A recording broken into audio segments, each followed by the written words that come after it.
Welcome back to education is glory online education YouTube channel. இந்த வீடியோவில் நம்ம என்ன பார்க்க போகிறோம்னா, நிறைய பேர் ஸ்டடி டைம் டேபிள் கேட்டிருந்தீங்க. ஸோ அதுக்குரிய ஒரு எக்ஸாம்பிள் தான் இதில் போட்டிருக்கிறேன். நீங்கள் உங்களுக்கு விருப்பமான மாதிரியே மாற்றி எடுத்துக்கலாம். அப்படி இல்லைன்னா இதையே உங்களுக்கு உங்களோட ஸ்டடி டைம் டேபிளாக யூஸ் பண்ணிக்கலாம். ஸோ இந்த வீடியோ ஸ்கிப் பண்ணாமல் ஃபுல்லாக பாருங்கள். உங்கள் ஃப்ரெண்ட்ஸுக்கும் இந்த வீடியோ ஷேர் பண்ணுங்கள். வாங்க வீடியோக்குள்ளே போகலாம். ஃபஸ்ட் பாருங்கள், நீங்கள் 4 மணிக்கு காலையில் எழும்புறீங்க.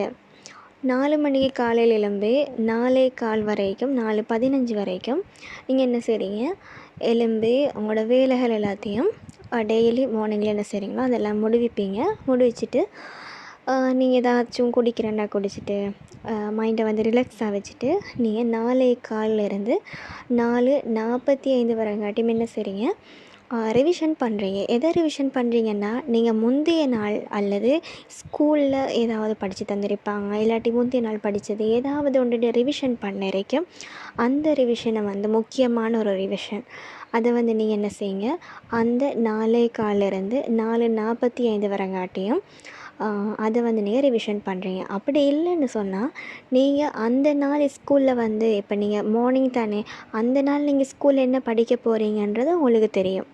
நீங்கள் முந்தின நாள் ஒரு பாடம் படிச்சிருப்பீங்க, அதோட அடுத்த ஆண்டு என்ன படிப்பீங்கன்றது உங்களுக்கு தெரியும். நெக்ஸ்ட் தலைப்பாக இருக்கும். அதை நீங்கள் ரிவிஷன் பண்ணிவிட்டு போங்க. அப்போ உங்களுக்கு ஸ்கூலில் இன்னும் அது ஞாபகம் வைக்கிறதுக்கு ஈஸியாக இருக்கும். நெக்ஸ்ட் பாருங்கள், 4:45 5:15 ஆகுங்காட்டியும், அதாவது ப்ரேயிங் டைம் அல்லது டீ டைம் போட்டிருக்கிறேன். ப்ரேயிங் டைம் அப்படின்னா, அதாவது உங்களோட கடவுள் இருக்கும், அதை நீங்கள் அவங்கள ப்ரே பண்ணுறது. ஸோ அந்த டைமை ப்ரேயிங் டைம் எடுத்துக்கோங்க. அடுத்தது டீ டைம். நீங்கள் டீ ஏதாச்சும் குடிக்கிறீங்க அப்படின்னா அந்த 4:45 5:15 வரங்காட்டியும் எடுங்க. இப்போ நாங்கள் எல்லாத்துக்கும் இடையில் நான் ஃபஸ்ட்டுக்கே சொல்லிக்கொள்கிறேன், ஒரு பிரேக் டைம் அப்படின்னு நாங்கள் போட்டிருக்கிறோம். அந்த பிரேக் டைம் அப்படின்னு சொல்கிறது இப்போ நாங்கள் எந்த ஒரு பாடத்தை படிக்கிறதா இருந்தாலும் அந்த பாடத்துக்கு பின்னாடி நீங்கள் 5 நிமிடங்கள் கட்டாயம் பிரேக் எடுக்கணும். ஏன்னா இப்படி எடுத்தீங்கன்னா தான் உங்களுக்கு அந்த பாடம் தலையில் மூளையில் பதியும்.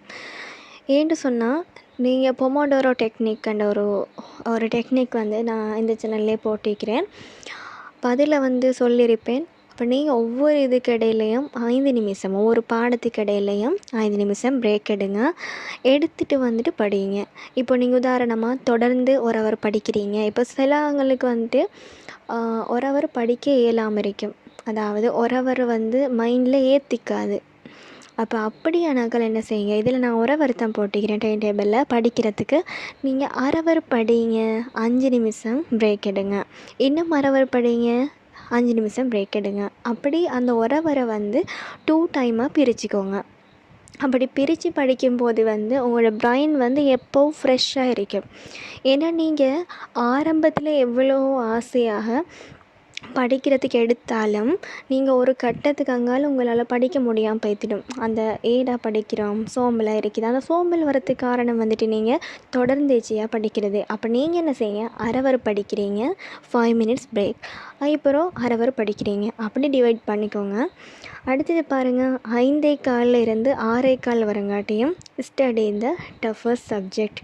அதாவது நீங்கள் எந்த சப்ஜெக்டில் எந்த பாடத்தில் வீக்காக இருக்கிறீங்களோ அந்த பாடத்தை நீங்கள் படிங்க. எந்த பாடத்தில் வீக்காக இருக்கிறீங்களோ அந்த பாடத்தை காலையில் கட்டாயம் படிங்க. இந்த டைமில் படித்ததுக்கப்புறம் நீங்கள் 6:15 6:30 வரங்காட்டியும் நீங்கள் ரிவிஷன் செய்யுங்க. நீங்கள் படித்த பாடத்தை ரிவிஷன் செய்யுங்க. நீங்கள் என்ன பாடம் படித்தீங்களோ அதை ரிவிஷன் செய்யணும். எந்த பாடத்துக்கு அப்புறமும் நீங்கள் ரிவிஷன் செய்கிறது கட்டாயம். ஸோ அந்த ரிவிஷனை விடாதீங்க. ரிவிஷன் நீங்கள் சும்மா படிச்சுட்டே போனீங்க, ரிவிஷன் பண்ணலை அப்படின்னு சொன்னால் உங்களுக்கு அந்த பாடம் ஏறாது. அடுத்தது பாருங்கள், 6:30 7 மணி வரங்காட்டியும் கெட் ரெடி ஃபார் ஸ்கூல். அதாவது நீங்கள் ஸ்கூலுக்கு போகிறதுக்கு ரெடி ஆகிற வேலையெல்லாம் இருக்குது. ஸோ அந்த வேலையெல்லாம் செஞ்சுட்டு நீங்கள் 7:30க்கு ஸ்கூலுக்கு போகிறீங்க. அது 2 மணி வரைக்கும் நடக்கும்.